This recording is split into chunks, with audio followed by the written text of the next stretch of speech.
इमारात यानी यूएई भारत और पाकिस्तान के दरमियान मीडिएटर का रोल तो अदा करने को तैयार है, लेकिन वो मसले कश्मीर के हल पर खामोश है। क्या अरब मीडिया ने इस पर अपनी चुप्पी तोड़ दी है?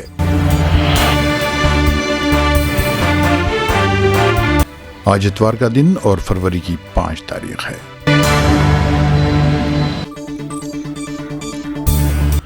अरब देश के सुनने वालों को फैजुल हक का सलाम।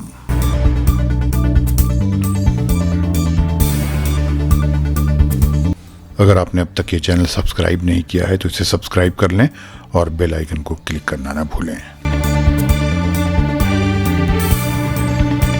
एक रिसर्च में कहा गया है कि भारत ने इमारात की मदद से जम्मू कश्मीर में पकड़ मजबूत कर ली है, जिससे पाकिस्तान में नाराज़गी पाई जाती है।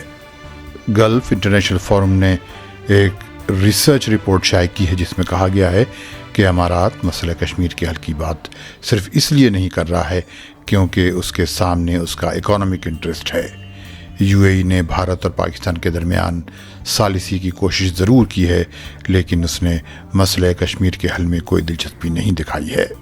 Washington based gulf international forum के वेबसाइट पर जोनाथन फैंटन हार्वे का एक तज्जिया छपा है, जिसके हवाले से कई अरबी वेबसाइट्स ने कहा है कि जब मिड जनवरी में पाकिस्तान के प्राइम मिनिस्टर शहबाज शरीफ यूएई के कैपिटल अबू धाबी गए थे तो वहां उन्होंने यूएई के सदर मोहम्मद बिन जायद से कहा था कि मसले कश्मीर के हल में पाकिस्तान की मदद करें।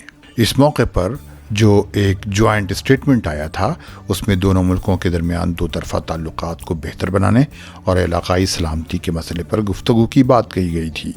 इस पर जोनाथन फैंटन हार्वे के मुताबिक पाकिस्तान को इसलिए नाराज़गी थी कि उसमें से कश्मीर के ज़िक्र को यकसर निकाल दिया गया था, जबकि पाकिस्तान उसे बहुत अहम समझता है। हार्वे ने कहा है कि उसूली तौर पर अबू धाबी भारत और पाकिस्तान के दरमियान मसले कश्मीर पर एक आइडियल मीडिएटर बन सकता है, लेकिन गल्फ का ये मुल्क बार बार ऐसे डिप्लोमेटिक इश्यूज़ में इन्वॉल्व नहीं होना चाहता जिसमें उसकी कोशिश के कामयाब होने के इम्कानात बहुत कम हैं।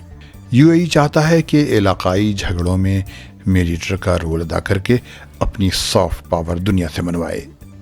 इस एनालिसिस के मुताबिक जब अक्टूबर 2020 में भारत और पाकिस्तान कश्मीर पर जंग की तरफ बढ़ रहे थे, अबू धाबी ने दोनों मुल्कों के साथ अपने बैक एंड चैनल्स खोले और मार्च 2021 तक हालात को नॉर्मल कर दिया था।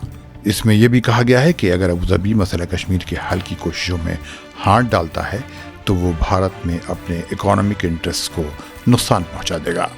जब अगस्त 2019 में भारत की नरेंद्र मोदी हुकूमत ने कश्मीर को खुद मुख्तारी देने वाले भारतीय आइन की दफ़ा 370 ख़त्म की तो उस वक्त पूरी अरब दुनिया में हंगामा हुआ था, लेकिन भारत में तैनात इमाराती सफ़ीर ने इस पर खामोशी इख्तियार किए रखी थी।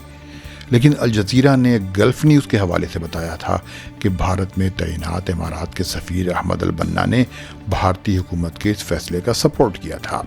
ये बात किसी से पोशीदा नहीं है कि मोहम्मद बिन राशिद जब यूएई के सदर थे, भारतीय वज़ीर-ए-आज़म नरेंद्र मोदी को जायद मेडल से नवाजा गया था, जो इमारात का सबसे बड़ा एजाज़ है।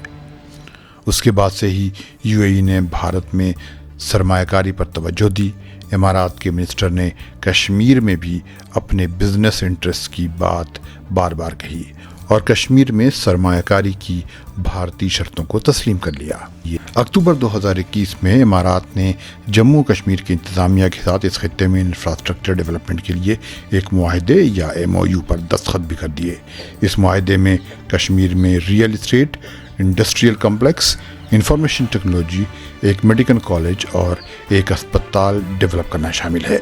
जनवरी 2022 में भी कश्मीर, ख़ासतौर पर श्रीनगर में कई प्रोजेक्ट्स पर काम करने के लिए MATU investments, GL employment brokerage, Noon group और लुलु ग्रुप के साथ भी कई इन्वेस्टमेंट्स के मुआहदे हुए।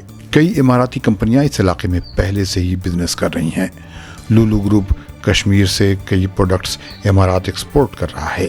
दुबई की एक इंटरनेशनल पोर्ट डेवलपमेंट करने वाली कंपनी ڈی پی ورلڈ نے ایک ڈرائی ڈاک بنانے کی بات کہی ہے تاکہ جموں و کشمیر کو بھارت کے باقی حصوں سے جوڑا جا سکے۔